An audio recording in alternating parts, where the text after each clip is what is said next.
एकूणच या मुसळधार पावसाचा संपूर्ण राज्याला फटका बसलाय। कुठे काय नुकसान झालंय घेऊयात टॉप 9 अपडेट्स। राज्यामध्ये 12 ते 14 लाख एकरावरील पिकांचं अतिवृष्टीमुळे नुकसान। मुख्यमंत्री देवेंद्र फडणवीसांची माहिती। तात्काळ नुकसान भरपाई देण्याचे जिल्हाधिकाऱ्यांचे आदेश।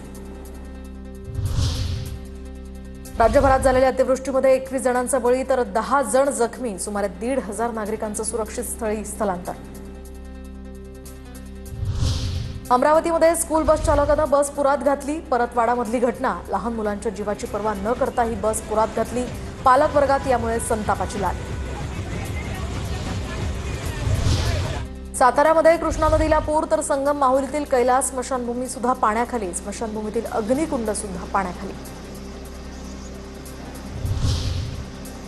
गडचिरोलीमधल्या भामरागडमध्ये सुद्धा पूर आल्यामुळे लाहेरी मार्ग पूर्णपणे बंद। पुलावरील पाण्यात एक तरुण वाहून गेला। आपत्ती विभागाकडून त्याचा शोध सुरू। पुरामुळे अमरावती जिल्ह्यातील मटार गावचा संपर्क तुटला। पूर्ण नदीचं या ठिकाणी पाणी परिसरात साचलं। दरम्यान नागरिकांनाही सतर्कतेचा इशारा।